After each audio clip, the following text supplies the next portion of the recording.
Bismillahirrahmanirrahim. Assalamualaikum warahmatullahi wabarakatuh. Perkenalkan, nama saya Nining Farida dari jurusan Pendidikan Agama Islam semester 6 dari kelas PAI 6A.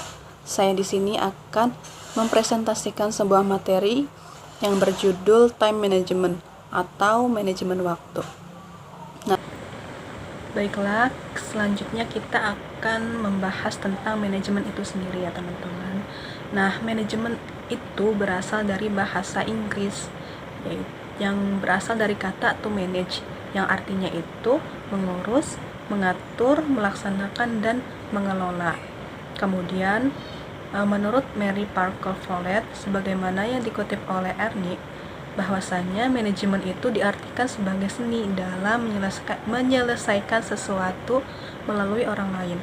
Kemudian, Ernie juga mengutip pendapat dari Nichols dan MC Hall, bahwasanya manajemen itu sebuah proses yang dilakukan untuk mewujudkan tujuan organisasi melalui rangkaian kegiatan yang berupa perencanaan, pengorganisasian, pengarahan, dan pengendalian orang-orang serta sumber daya organisasi lainnya. Kemudian selanjutnya itu kita ke pembahasan pengertian waktu itu sendiri. Nah, dalam Kamus Besar Bahasa Indonesia, waktu itu seluruh rangkaian saat ketika proses, perbuatan, atau keadaan berada atau berlangsung. Menurut Soeharto, sebagaimana yang dikutip oleh Sofyani, mengemukakan bahwasannya waktu manusia itu sehari-hari dapat dikelompokkan menjadi 3, yaitu waktu bekerja, waktu memelihara diri, dan waktu luangnya. Nah, dapat disimpulkan bahwasannya manajemen waktu itu sebuah perencanaan, pengorganisasian, dan pengawasan terhadap waktu agar penggunaan waktu menjadi efisien dan efektif. Kemudian lanjut ke aspek-aspek manajemen waktu. Menurut Atkinson, aspek-aspek dalam manajemen waktu itu mencakup beberapa hal. Yang pertama itu tentang menetapkan tujuan. Nah, menetapkan tujuan itu dapat membantu individu dan sangat penting karena untuk memfokuskan perhatian terhadap pekerjaan yang akan dijalankan.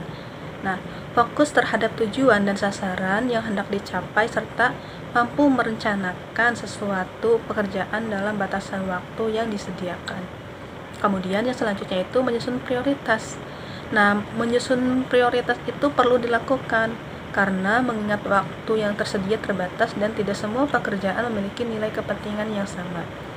Nah, makanya ada urutan prioritas yang dibuat berdasarkan peringkatnya, yaitu dari prioritas terendah hingga pada prioritas tertinggi. Nah, urutan prioritas ini dibuat dengan mempertimbangkan hal yang mana dirasa penting, mendesak, maupun vital yang harus dikerjakan terlebih dahulu. Nah, selanjutnya itu ada menurut Al-Maqasid Asy-Syar'iyyah, yaitu inti tujuan-tujuan syariah Islam. Nah, itu membagi kepada 3 bagian, yaitu yang pertama itu ada kebutuhan inti atau primer atau ad-dururiyat, yaitu kebutuhan yang harus terpenuhi demi terwujudnya kebaikan dan kemaslahatan dunia dan akhirat. Karena jika kebutuhan tersebut tidak terpenuhi, kebaikan dunia tidak terjamin keberlangsungannya. Misalkan pokok-pokok tujuan syariat Islam al-Kulliyat al-Khams, yaitu melindungi keselamatan agama, jiwa, akal, keturunan, dan harta. Kemudian selanjutnya itu kebutuhan sekunder atau al-hajiyat, yaitu hal-hal yang dibutuhkan manusia untuk mendatangkan kelapangan sekaligus untuk menghilangkan kesempitan hidup. Misalnya itu adalah adanya rukhsah dalam ibadah ketika muncul kondisi-kondisi yang menyulitkan seseorang untuk melakukan ibadah. Nah, selanjutnya itu ada kebutuhan tersier.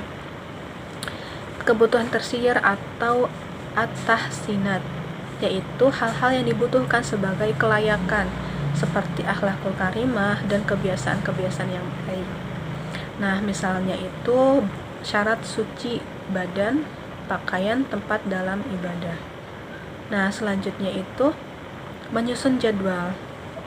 Jadwal itu merupakan daftar kegiatan yang akan dilaksanakan beserta urutan waktu dalam periode tertentu.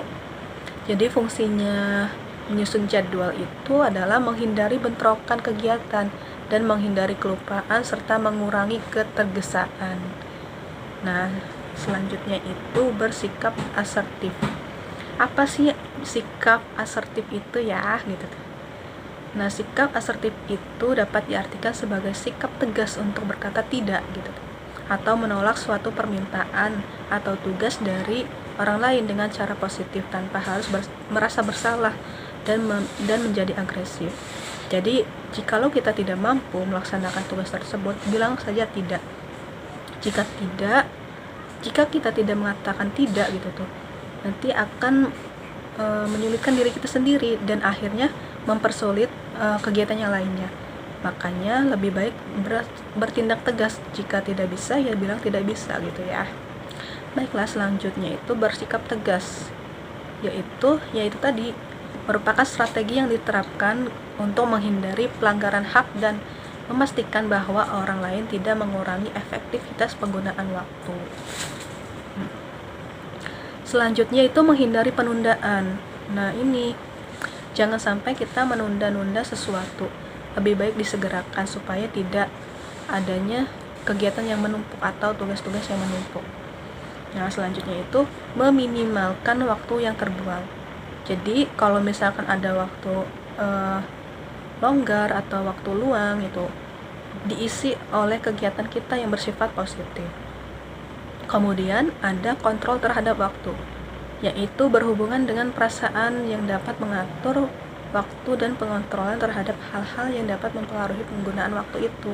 Jadi jangan sampai kita juga berlebih-lebihan dalam waktu pengerjaan gitu. Jadi harus ada target selesai dan target untuk melaksanakan. Oke, baiklah. Nah, selanjutnya itu ada faktor-faktor yang mempengaruhi manajemen waktu itu sendiri. Di sini ada menurut Therese Hoff-Machen dan kawan-kawannya yang menjelaskan bahwasannya manajemen waktu itu berbeda-beda setiap individunya. Nah, hal itu terjadi karena adanya faktor-faktor yang dapat mempengaruhi manajemen waktu itu sendiri. Yang pertama itu faktornya itu karena usia. Nah, yang pertama itu tentang faktor usia. Kenapa faktor usia? Di sini menyebutkan bahwasannya semakin tinggi usia seseorang, maka semakin baik pula kemampuan manajemen waktunya. Jadi selanjutnya itu jenis kelamin. Nah, jenis kelamin, Hoff dan kawan-kawannya juga berpendapat bahwasannya apabila wanita mempunyai waktu luang, maka wanita lebih suka mengisi waktu luang tersebut dengan melakukan pekerjaan yang ringan daripada bersantai-santai gitu ya. Karena itu dapat dikatakan bahwa seluruh waktunya cenderung digunakan untuk diisi dengan berbagai macam aktivitas. Oke, selanjutnya itu pentingnya manajemen waktu. Kenapa sangat penting gitu ya? Sebagaimana yang dikutip oleh Vina, Orr dan Tracy yang mengatakan bahwasanya efek-efek dari manajemen waktu itu ada 10 macam, yaitu yang pertama dapat meningkatkan keteraturan hidup, percaya diri dan disiplin. Selanjutnya dapat meningkatkan kualitas kehidupan di luar jam kerja. Selanjutnya dapat meningkatkan penghasilan atau gaji pada tiap individu. Nah, selanjutnya juga ada meningkatkan kepuasan kerja pada individu. Kemudian dapat mengurangi kesalahan yang dibuat dalam pekerjaan. Kemudian mengurangi jumlah krisis yang dihadapi individu. Kemudian menurunnya tingkat stres pada individu. Selanjutnya dapat menyelesaikan lebih banyak pekerjaan dan diperolehnya prestasi kerja yang baik. Nah, selanjutnya dapat meningkatkan kualitas dan produktivitas kerja. Nah, kenapa sangat penting kita itu mengatur waktu atau memanajemen waktu? Yang sudah tadi disebutkan itu supaya lebih teratur kegiatan-kegiatan yang akan kita lalui atau yang akan kita kerjakan, supaya tidak terjadinya misalkan penumpukan tugas-tugas gitu ya. Kalau misalkan dalam sekolah atau mahasiswa ada tugas, cepat dikerjakan, jangan sampai kita menunda-nunda seperti yang tadi saya bilang, seperti itu. Baiklah, mungkin itu saja yang dapat saya sampaikan, kurang lebihnya mohon dimaafkan. Assalamualaikum warahmatullahi wabarakatuh.